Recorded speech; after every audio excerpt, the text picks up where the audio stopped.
Hello everybody and welcome to today's video looking at the DH.88 Comet by ClearProp. In my recent unboxing of the antiquated Airfix DH.88 Comet, I mentioned that I wanted the ClearProp version, but it was a little bit expensive and it was on my list of things to eventually buy. Well, thanks to the kind generosity of one of my channel members, I now have one. So to express extra gratitude, I'm going to be unboxing it and building it pretty quickly rather than leaving it sitting in the stash. I'm quite excited to see what it is like. So join me in this video where we're going to take a look at what you get when you open it up. So as you can see, we are presented with this rather eye-catching artwork of Grosvenor House whizzing past GACSR, the green comet, down on the ground below. It tells us DH.88 Comet. It tells us it's an advanced kit, 1/72nd scale, the product code being CP72019 if you want to get this exact one. Made in Ukraine, and ClearProp down on the bottom left. I've never made a ClearProp kit before, but I admit that based on just the box art, I would definitely be interested in picking this up if I saw it in a shop. I never have seen it in a shop, but if I did, I would be very susceptible to going, oh, that looks cool, I should look that up and probably buy it.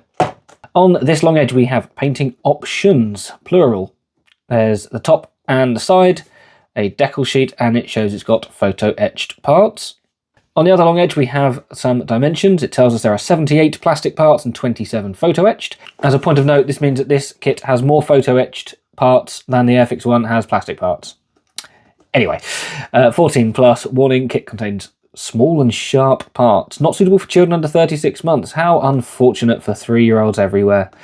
Oh dear. Glue and paint's not included, and a QR code, website, things like that.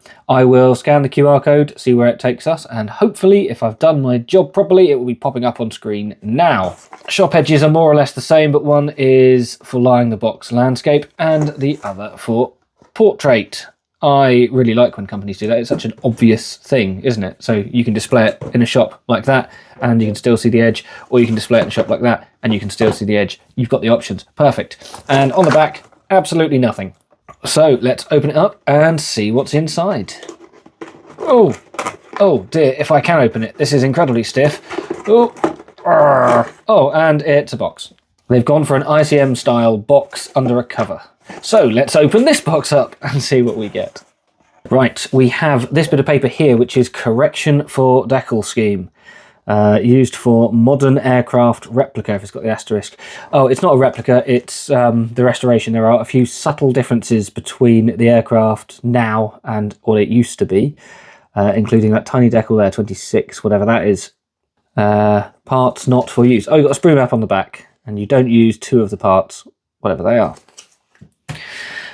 Here we have the kit itself, and here we have the instructions. I'm assuming the decals are in there. Let's move the box out of the way, have a look through the instructions first. Got a copy of the box art, although slightly rearranged. Got some different details on it at the top there. We've got a history of the aircraft, the required paint, symbols, all good. This is a nice stapled booklet, good quality, I like it. And here it tells us that it's for experienced modelers over 14 years. So you can't give it to people under 3, but it can't be built by people under 14. Yes, logic. Right.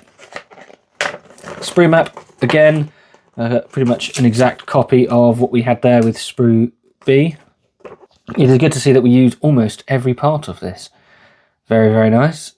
There's the photo etch. A couple bits there not in use either. Right, so starting with something the Airfix one doesn't even have, an instrument panel. We've got the interior being constructed first, which obviously makes sense. It's telling us there's plenty of photo etch parts being used in the cockpit, which is fine. I will fit them. I will build this as the kit instructs. I'm not going to avoid photo etch. It does give us a rather annoying E rather than just tell us what colour it is, so to keep flicking back to the front. We've got a couple of seats and some photo etch seat belts. I know the decals were in there. Anyway, we've then got, I was flicking through going, where are the decals? Oh, they'll just be in the bag. Right, the fuselage details here, so the cockpit wall. Fuselage halves go together. We're now halfway through the booklet, so it's a fairly simple aircraft because it was, so it's not going to take too long to build. More photo etch stuff, some wings, and then fuselage 2 wings, And undercarriage. Look at that. Actual undercarriage with a Comet. What a world. What a crazy world. Big Dunlop logo on the half of the tyre. Might be on the other half as well. Engine nacelles.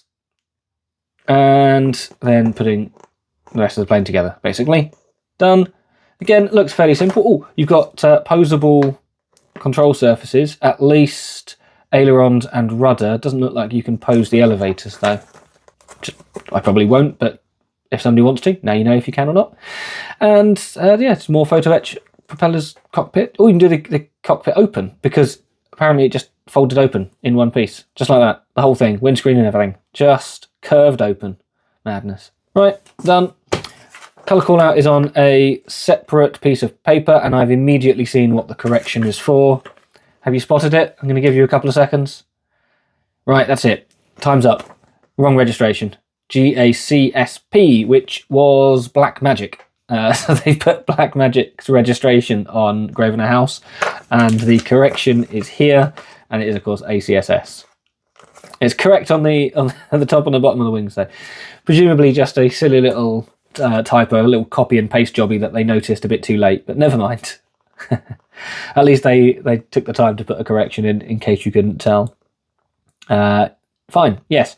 Not really much to look at, it's just red. Red, that's all it is. Only one scheme included, so if you want Black Magic or CSR, you will have to get the specific releases for those specific aircraft. Now, the exciting stuff, the plastic. Satisfying rip. Oh, yeah. Right, onto the plastic parts, and the canopy was in its own little sealed bag, so I've taken it out to have a look at it. First thing I notice is there is some flash towards the end, which is a bit unfortunate, a bit disappointing. Nothing too bad. Obviously, you can just tidy it up. But this is a relatively new tool, so I wouldn't expect to see flash. It's also a little bit cloudy. Now, ClearProp do provide, they sell separately a vac form canopy if you want a clearer canopy for this kit. So if this is not to your liking, they do give you an alternative. I won't be bothering with a vac form canopy, but it looks fine. Looks fine. Also, of course, got the clear nose to cover up the lights. Very nice. I'm going to put that back in its bag so it doesn't get lost or damaged. And we also have this bag of the photo etch parts. It's upside down. There we go. You can see the instrument panel there. Some seat belts, exactly as described, supported on this lovely bit of branded card. Not the biggest fan of photo etch, but I will apply it when necessary. And also in the same bag as the photo etch, we have the decal sheet. Look at that. They are screen printed by Decograph, which is a Ukrainian firm, as you can see up there. I cannot immediately recall ever using Decograph decals before. I probably have. If they print them for people like ICM, I don't know. But if they print them for other people around that way, I probably have used them, but I just don't know off the top of my head. We have instrument panels. Look at that. Oh yes, very nice. Beautifully printed. Lots of tiny parts. Yeah, very happy with that. Hopefully, they will go on without any issue. Obviously, we'll have to wait and see nearer the time. Right, onto the main parts. Sprue A. Is this Sprue A? There it is. A.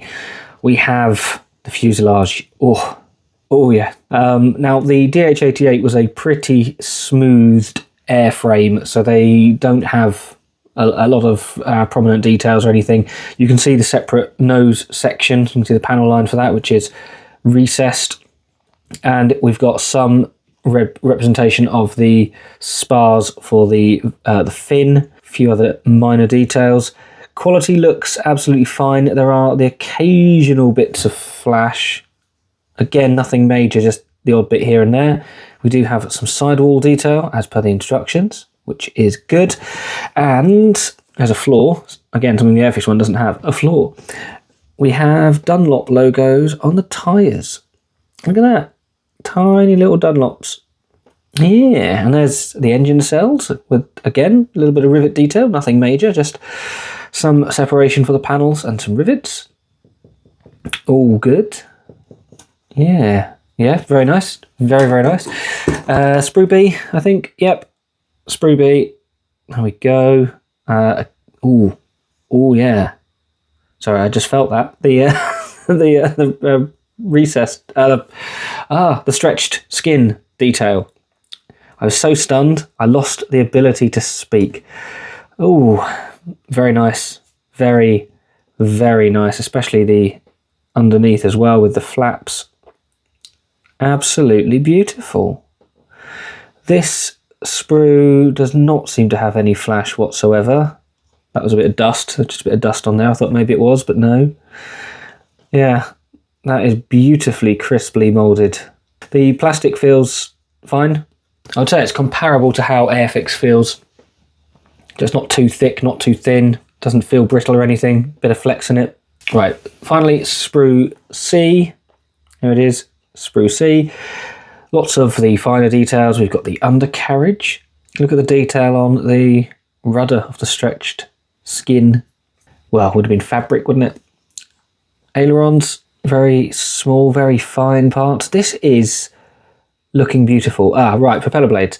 This is what I was expecting to see. Tiny bits of flash around the tips. That is very common from almost every brand. It's obviously a very small part to get right. But yeah, there's a little bit of flash there. And here are the pilot's seats as well.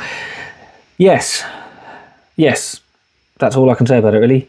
Many times, yes. That's the control column, with, again, a bit of flash. And whatever these parts are, again, bit of flash. So not flash-free, but it looks good. It looks very good. Also worth noting, I'll go back to it because I didn't mention it, there are locating pins. Well, they're not really pins, they're ridges. You can see here, if I tilt the angle, you've got this groove, this sort of tongue and groove type thing on various parts. So yes, there are locating pins, so this is not your typical limited run type kit where you have to just guess where it all goes together. This is designed to be easy to assemble, as long as, of course, they are all in the right place. No reason to believe that they won't be, but that's not something which I can tell from just an unboxing. Yes, very, very nice. So here we have the entry on ScaleMate. Obviously it's the same kit, you can tell because of the artwork and the fact that it's obviously the same kit. It gives us pretty much everything that we already know, but it does state it's a 2024 new tool. As far as I recall, there is no tool date anywhere actually in the box. I didn't actually check the instructions if they had a copyright date or anything, but either way, now you know, 2024. It confirms that there are two schemes because one's, it actually clarifies here, one's restored, not replica, and the other one was as per the McRobertson Air Race 1934. And there's loads of pictures of what you get inside the box for this one. And the product has been released 3 times, representing the 3 original aircraft. I do wonder if they are going to release any further versions of the Comet, because there were 5 of them built in total, and a couple of them, in fact all of them, ended up having other lives outside of the McRobertson Air Race. So there are still schemes that can be done, slight variations that can be done. I'd be very interested to see if they do that. For me personally, I would quite like to see a box that has more than one scheme included. So you could, for example, do all of the 3 in one box, and then you can maybe do the 2 French schemes in another box, that sort of thing, rather than only giving you one option per kit. And in terms of price, on the Hannants website, I tend to use Hannants because they give you the best representation of RRP. Other websites are of course available, and other stores will often give you a bit of a discount, but Hannants sell this for £26.40. Blackmagic is actually more expensive than that. It is £30, and I believe that's the most recent release, so I would expect moving forwards any future ones will probably be around the £30 mark rather than the £26 mark. Do I think that is good value? Well, it is a fairly small aircraft, and of course you can get the Airfix one for considerably less, or when it was last out in Lidl.